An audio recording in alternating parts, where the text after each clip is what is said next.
Muy bien, confinados, buenas tardes. Vamos prontamente a comenzar nuestro programa de hoy de confinados pero confiados. Así que les doy la bienvenida a los que van ingresando a este tiempo de confinados. Hoy nuestro tema es la gracia. Bienvenidos entonces, pueden ya copiar el link y compartir. Doy la bienvenida a Rubiela Granda y Viviana Palacio, a Estilo y Glamour, a Vlade Montoya, buenas tardes, Vladimir, buenas tardes, a Nui Raquel Rodríguez en España, saludos a Estilo y Glamour, a Yuri Sánchez, también buena tarde, a Viviana Palacio, buena tarde también, puede copiar el link, compartirlo con otros. Hablaremos esta semana, y digo esta semana porque el tema de la gracia es extenso, vamos a mirar si nos vamos esta semana con el tema. Luz Viviana Guerra, buena tarde. A Luz Mariela Alzate también, buena tarde. Karen Montoya, una bienvenida. A Lady Avendaño también, buena tarde. Karina Lara, buenas tardes. También saludo a Lucy Ruiz. Armando Sánchez Garzón, que está con nosotros. Armando, buena tarde allí en Bello. A Elizabeth Murillo, que también se conecta con nosotros aquí en Envigado. Así que vaya compartiendo esta transmisión en vivo con sus amigos ahí en su Facebook personal. Eh, Vamos a tener unos cambios próximamente también en confinados y esto lo vamos a ir anunciando próximamente. María Inés Gutiérrez, buena tarde. Zenobia Oquendo, yo no sé si Zenobia todavía está en Chile. Si ella está en Chile, un saludo. Andrés Arcila, buena tarde. Yuri Sánchez, Dios la bendiga. A usted también, a su esposo, a sus hijos allí en Cali. A Lucy Ruiz, Dios la bendiga.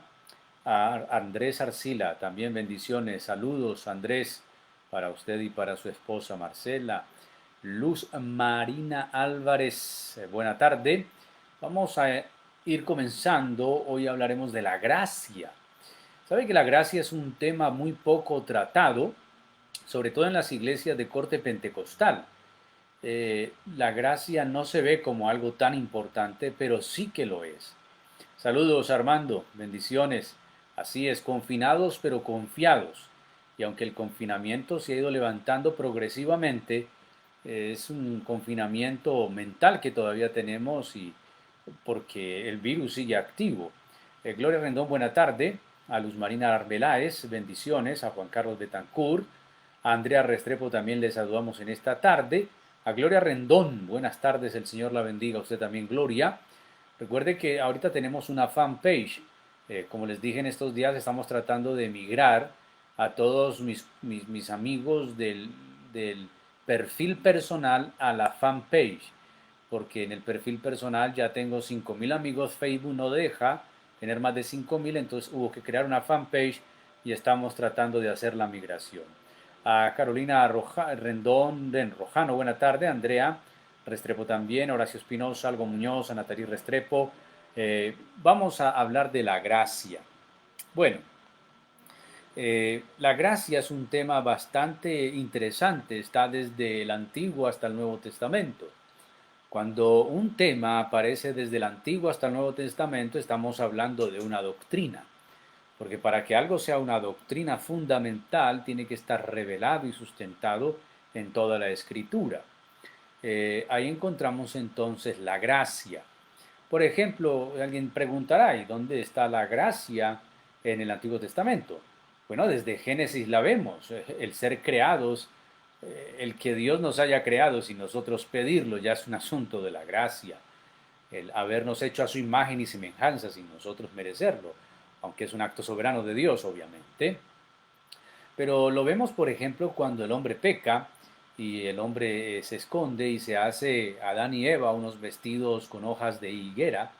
Y allí están, por su desnudez, dice la Biblia que el Señor les puso vestidos de pieles. Bueno, muchos dicen que ese fue el primer sacrificio, que no, la Biblia no habla de un sacrificio, le puso unas vestimentas distintas. Ahí hay un acto de la gracia, porque Dios le está diciendo al hombre, mira, tu pecado y sus consecuencias no las resuelves tú, con hojas de higuera. Es un asunto que yo lo resuelvo. El que Dios les proveyó unas vestiduras, Dios les está diciendo, este problema, desde ahí está anunciando, este problema no lo van a resolver a ustedes. Este problema lo puedo resolver soy yo. Y la ley mostraría eso, y todo el Antiguo Testamento mostraría eso, que el hombre es incapaz de salvarse a sí mismo, incapaz de resolver el problema del pecado y de las consecuencias del pecado. Pero también lo vemos en la declaración de Génesis 3, 15 y 16, cuando Dios le dice a la serpiente, y pondré enemistad entre ti y la mujer, entre tu simiente y la simiente suya. Esta te herirá en la cabeza, tú le herirás en el calcañar. Ya se está anunciando la redención. Ahí es actos de gracia. Y la vamos a ver en todo el Antiguo Testamento, obviamente, ligado al tema de la redención, ligado al tema de Jesús, del Salvador y del precio que se pagará por nuestros pecados. Eh, ¿Cómo se puede definir la gracia? Bueno, la gracia se puede definir como favor inmerecido, aquello que se otorga sin mérito por parte del que lo recibe. Esto es fundamental. Que usted lo tenga presente, porque la gracia en nuestra cultura y en nuestras congregaciones no se ve atractiva. ¿Por qué? Porque como dicen el dicho popular, de eso tan bueno no dan tanto, ¿no? Nosotros venimos de la religión católica. Yo fui católico hasta los 16 años. Y en el catolicismo, obviamente, por nuestras abuelas y padres, nos enseñaron frente a Dios el tema de la meritocracia, las obras. Hay que portarse bien, hay que cumplir los sacramentos, hay que ir a la misa, hay que dar la limosna y ganarse el cielo. Por eso la frase coloquial de la antigüedad era Dios le pague y le dé el cielo. Porque el cielo había que ganárselo, era un tema meritocrático. No solamente el tema religioso, en el tema comercial de una sociedad de consumo como la nuestra, todo tiene un costo, nada es gratis. Cuando usted compra un producto y dice muestra gratis, eso es cuento, no hay muestras gratis. Compre este y le damos extra, nada es gratis. En el mercadeo, en el marketing, nada es gratis, todos son placebos de consumismo. Entonces hay que pagarlo todo hay que pagarlo. La televisión hay que pagar por ver. Lo único que no se paga por ver, entre comillas, es la radio, pero usted tiene que pagar la electricidad. Y el dueño de la emisora tiene que pagar por el espectro, al gobierno y todo lo demás. Bueno, el caso es que es una sociedad de consumo donde todo tiene un costo, donde todo tiene un valor.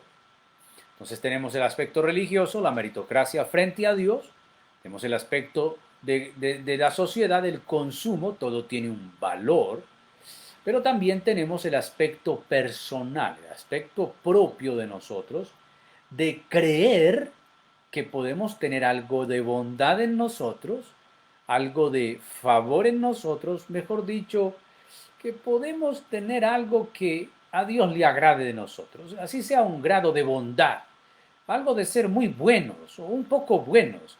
En expresiones callejeras es que yo soy bueno, yo no mato, yo no robo, yo le ayudo a los pobres. Entonces ya tenemos un concepto muy humanizado, o humanista mejor, de que somos buenos ciudadanos. Entonces, como somos buenos ciudadanos, entonces Dios debe darme un guiñito y yo voy bien con Dios. Todas estas cosas hacen que la teología de la gracia y que la gracia de Dios se vea empañada, se vea como algo, como una baratija del mercado, cuando realmente no lo es. Pues las tres cosas que he mencionado, todas son absolutamente falsas. Para Dios no existe la meritocracia, nadie se merece nada de Dios. La Biblia dice, por cuanto todos pecaron están destituidos de la gloria de Dios, porque no hay ni uno bueno, dice la Biblia, no hay quien haga el bien. Es que yo hago cosas bondadosas, que será la tercera excusa. La Biblia dice que vuestras justicias, dice el Señor en Isaías, vuestras buenas obras delante de mí son como trapos de inmundicia.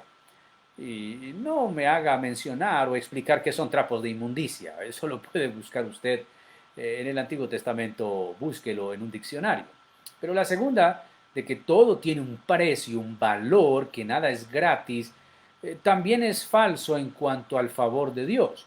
Bueno, falso hacia nosotros para con Dios, no hacia Jesús para con el Padre y no con el Padre hacia nosotros, porque se pagó un alto precio para nuestra redención y se pagó la sangre, la vida del unigénito Hijo de Dios, de Jesús, el Cordero de Dios. Entonces, la gracia, si desmontamos todas estas estructuras mentales y conceptos y mitos que opacan la gracia y hagámoslas a un lado, no merecemos nada de Dios, todo tiene un precio, pero la salvación es gratis porque el precio lo pagó Él por nosotros. Y quitemos el tema de que nosotros tenemos bondades porque no hay nada bueno en nosotros. Entendamos que la gracia es el favor inmerecido, aquello que se otorga sin mérito por parte del que lo recibe.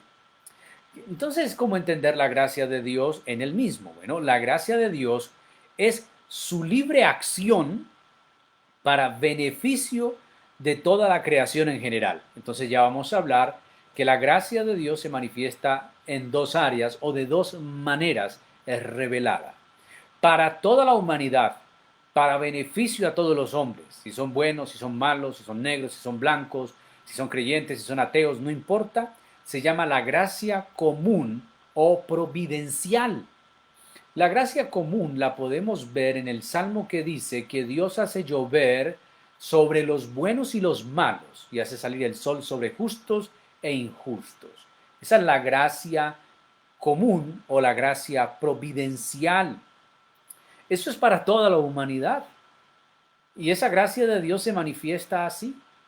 Pero para los creyentes, para la salvación, es la gracia especial o salvífica, que hay que distinguir la gracia de Dios de la justicia y de la misericordia de Dios, porque son tres cosas muy diferentes. La gracia, la justicia y la misericordia que hay en Dios son cosas muy diferentes. Entonces digamos que la gracia de Dios se revela en dos aspectos: la gracia común o providencial, que es la que Dios manifiesta a todos los hombres, buenos o malos, ricos o pobres, blancos o negros, ateos o creyentes. Esa gracia se ve en lo que Dios dice: haces llover sobre buenos y malos, salir en el sol sobre justos e injustos. La gracia de Dios común se manifiesta a través de las artes, por ejemplo. Es interesante mirar esto. Las artes, los dones artísticos que tienen los hombres, de la pintura, de la danza, de la música, cualquier manifestación artística es parte de la gracia común de Dios. Nosotros vemos que hay músicos espectaculares. Yo no quisiera tener de esos músicos en un culto, pero son ateos, son impíos. Pero la gracia de Dios se manifiesta en ellos, una gracia común, dándole ese don. Aunque Él diga que eso es suyo, que es heredado, que es un estudio, no, eso es gracia de Dios, es la providencia de Dios. No solamente en lo artístico, también lo vemos, por ejemplo, en lo intelectual. Escritores, científicos, médicos, personas que intelectualmente son muy elevadas, muy ilustradas, muy capaces. Claro, ellos se glorían de sí mismos diciendo que son sus estudios, sus esfuerzos, sus capacidades mentales, que es lo que él ha conseguido a través de sus esfuerzos. Pero ahí lo que vemos es la gracia común. Sí, porque ese tipo, esa persona, ese científico, no sería nada si Dios no le da la vida, y no sería nada si Dios, que creó la mente humana, no se la pone a funcionar. Quiere decir, detrás de todo eso está la gracia común, la gracia providencial. En todo, lo vamos a ver en todas las esferas. La gente que es empresaria, que es capaz de hacer industria, legalmente hablando, las personas que son capaces, no solamente en las artes, sino en los deportes, por ejemplo. Ahí vamos a ver la gracia común. Pero la gracia común se distingue de la otra gracia que se manifiesta en Dios, que es la gracia salvífica o la gracia especial. Ahora, ¿cómo se distingue la gracia de la justicia y la misericordia? Mire, la justicia consiste en recibir lo que se merece, ¿sí? La misericordia consiste en no recibir lo que se merece. Pero por medio de la gracia salvífica recibimos la vida eterna, algo que obviamente no merecemos. Entonces, Por la justicia uno recibe lo que merece.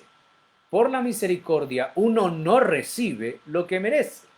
Y por la gracia uno recibe lo que no merece. Y esto es la salvación. Pero debido al amor y a la ternura de Dios manifestado en su Hijo Jesucristo, Juan 3:16, porque de tal manera amó Dios al mundo, que ha enviado a su Hijo unigénito, para que todo aquel que en él cree no se pierda, mas tenga vida eterna. Ese amor, esa ternura, eso que movió a Dios a entregar a su Hijo, solamente eso manifestado en Jesús crucificado, es que recibimos la gran y gratuita bendición de la salvación. Porque por gracia sois salvos, dice Pablo en Efesios capítulo 2, porque por gracia sois salvos por medio de la fe en Cristo Jesús. Y es muy interesante que en la Escritura encontremos que la salvación no es algo que nosotros merezcamos, ni algo que nosotros buscamos, ni algo que nosotros nos ganamos, sino algo que Dios quiso darnos, porque por gracia sois salvos por medio de la fe. Bueno, más adelante vamos a hablar que algunos dirán, yo aporté para ser salvo, ¿sí? ¿Qué aportó? La fe. No, escuche bien el texto, lea bien el texto, porque por gracia sois salvos por medio de la fe. Es la fe la que actúa para salvación. Pero luego dice en el mismo texto, porque por gracia sois salvos por medio de la fe en Cristo Jesús. Y esto no de vosotros. ¿Qué no es de nosotros? Ni la salvación, ni la fe. Que la fe es un don que Dios da. La capacidad de creer en el sacrificio de Cristo no es una capacidad intelectual, no es una capacidad emocional, ni es una capacidad religiosa que cada uno de nosotros tenga. Es algo que Dios pone allí, coloca allí. La fe y la gracia. La gracia y la fe son dones de Dios. Ambas van de la mano para hacer de una persona alguien redimida.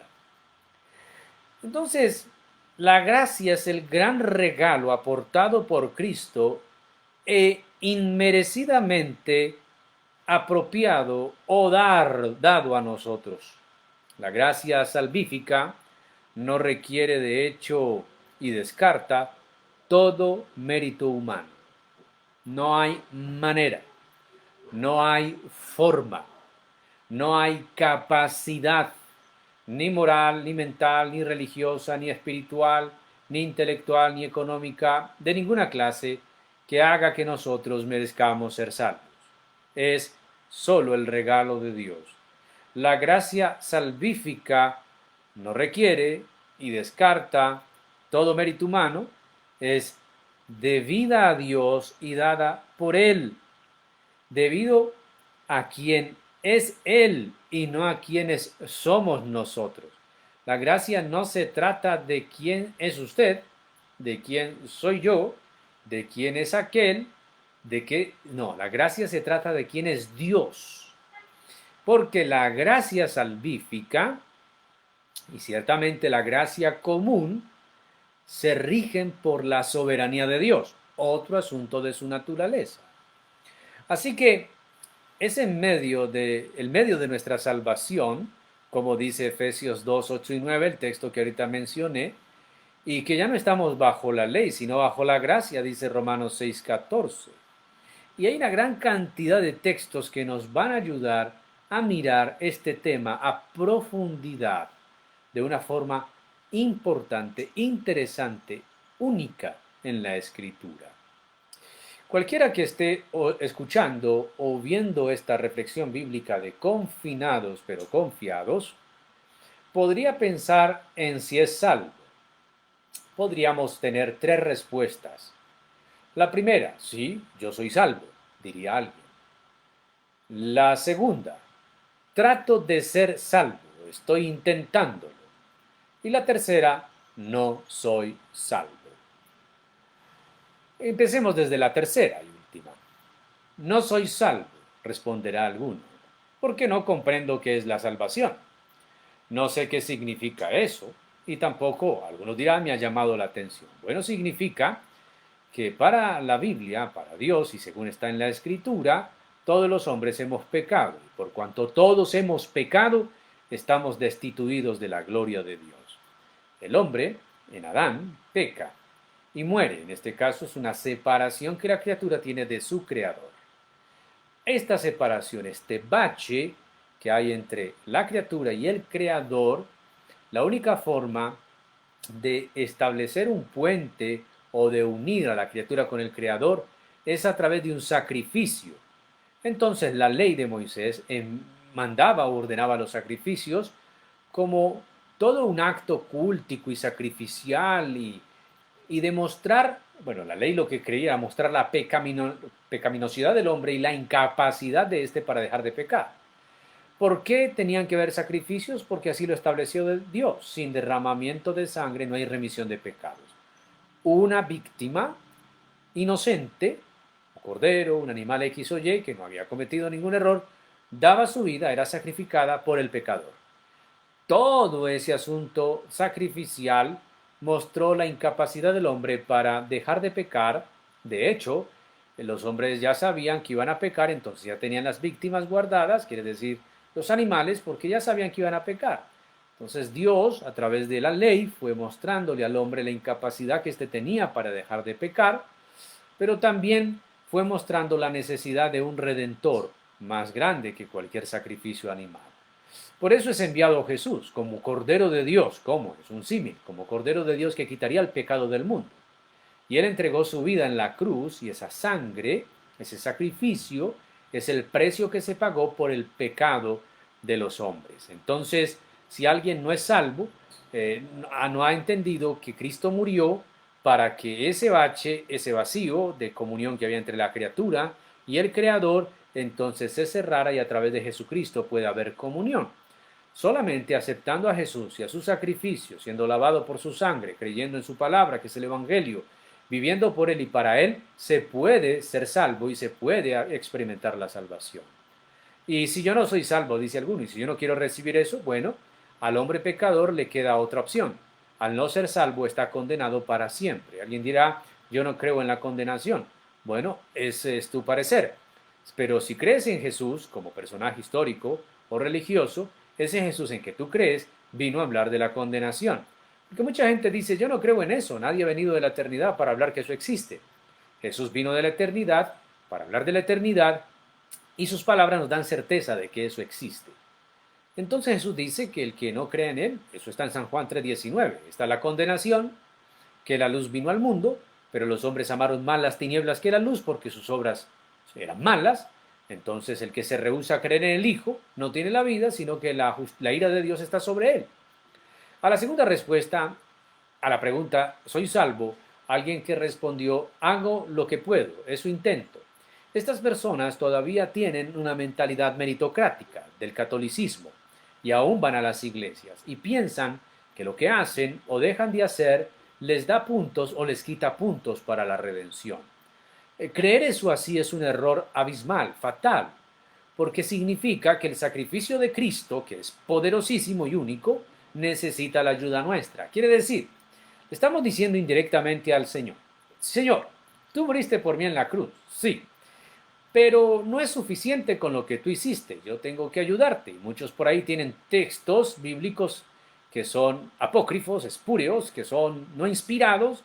Es que la Biblia dice, ayúdate que yo te ayudaré. Eso no está en la Biblia. Es que la fe te salvará, Pedro. Eso no está en la Biblia. No.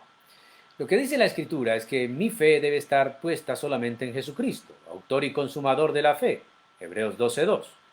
Ahora, pero pastor, yo tengo que hacer algo. Sí, hay una responsabilidad nuestra. No la podemos evadir ni eludir. ¿Cuál es mi responsabilidad? Vivir como un salvo. Mi responsabilidad no es vivir así para ser salvo, sino vivir como se vive alguien que es salvo. Quiere decir, soy salvo. No estoy haciendo lo que se puede para ser salvo. Soy salvo y estoy intentando vivir como un salvo. Esto es una vida santa, una vida en obediencia, una vida en servicio, una vida en sacrificio por mi prójimo, por amor a Él, amar a Dios con todas mis fuerzas, con toda mi mente, de obediencia. Entonces yo hago esto no para ser salvo, porque esto no me va a salvar, yo hago esto porque ya lo soy. No hay nada que yo haga como creyente que me dé más salvación. No hay nada que yo haga o sirva como creyente que me haga más salvo que otros. El precio de la salvación es uno. El sacrificio para ser salvo es uno y único, y es la obra de Jesús en la cruz. No hay más ni hay menos. Es ese. Entonces soy salvo por su gracia. Él me sacó de tinieblas a la luz. Ahora estoy en Él. Mi respuesta a esa salvación es vivir como Él espera que yo viva. Yo no vivo en santidad para ser salvo. Yo vivo en santidad porque ya lo soy. Y mi Salvador pide que yo sea santo. Yo no sirvo a Dios para ser salvo o alcanzar un mérito o el cielo, no. Yo sirvo a mi Señor como un efecto de mi amor por Él, de mi gratitud. Es que me salvó, rompió mis cadenas, me llamó de tinieblas a luz. No hay forma de pagarle, pero la única forma es respondiendo a mi Salvador. No sé si se vieron la película El Conde Montecristo. El Conde de Montecristo, basada en esa novela, cuando él se escapa de la cárcel de esa isla, cae entonces, va a la orilla del mar, y hay unos piratas que van a matar a un pirata traidor.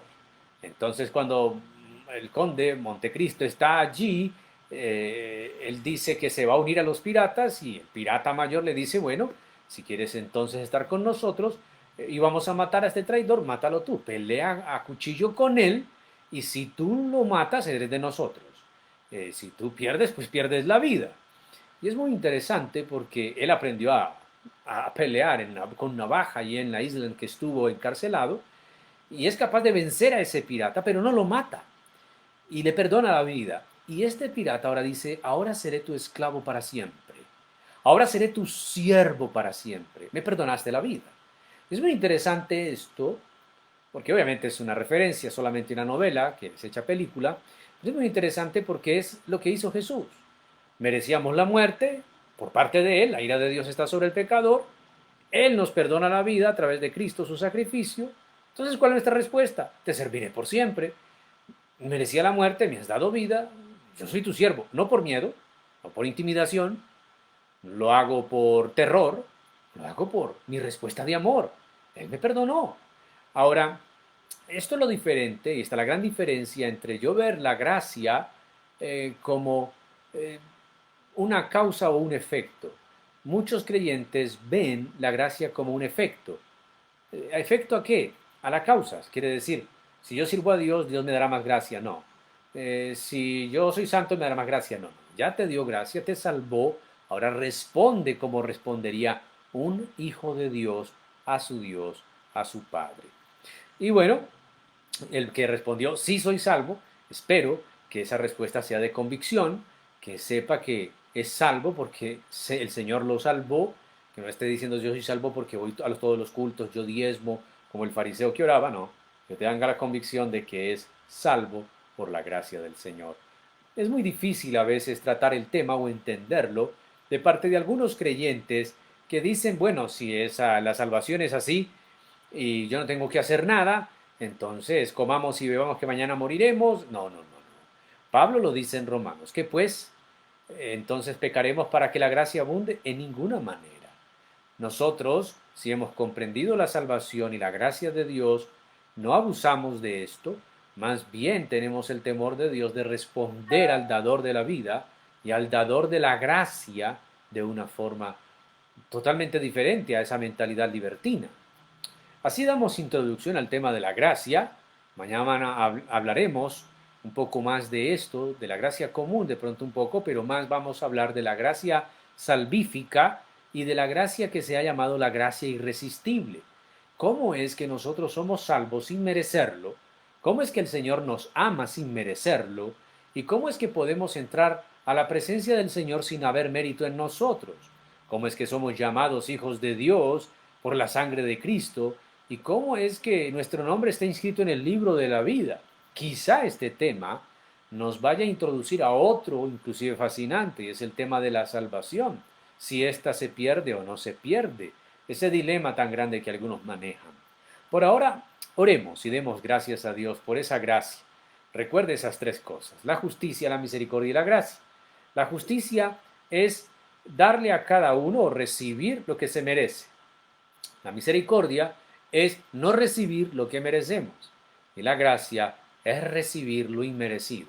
En este caso hablamos de la salvación. Gracias por tu gracia, Señor, porque solo en ella y por ella es que vivimos, somos, nos sostenemos, nos movemos. ¿Qué fuera de nosotros sin ti? Y es que tu gracia abundante nos hace descansar y reposar confiados en que nada de esto se trata de nosotros. Todo esto se trata es de ti. No es lo que merecemos, es lo que tú hiciste por nosotros en la cruz. Ayúdanos a confiar fiel y firmemente en esa gracia y a vivir en ella de una forma, Señor, que podamos verla como la causa y el efecto. La causa de la gracia es el sacrificio en la cruz y el efecto es nuestra salvación. Pero a responder a esa gracia en una vida de obediencia, de santidad, de servicio, de consagración, en una búsqueda continua tuya y de tu rostro y de tu gloria y de tu bien. En el nombre de Jesús te damos gracias, Señor. Amén y amén. Gracias a Andrea Restrepo, gracias a Marinés Gutiérrez, a Ludis Carrascal, a Fabiola Bastidas, a Nora Díaz, a Glorita Cortés, a Gloria Correa, a Estela Arias, a Martín Yepes, a Zoraida, a Manuel Londoño, a la emisora Verdad y Vida en Aguadas, a todos muchas gracias. El próximo Confinados hablaremos de la gracia irresistible. ¿Es posible resistir al Espíritu Santo? ¿O cómo entender la gracia irresistible? A todos la paz de Dios en sus corazones. Les veré pronto. Se cuidan.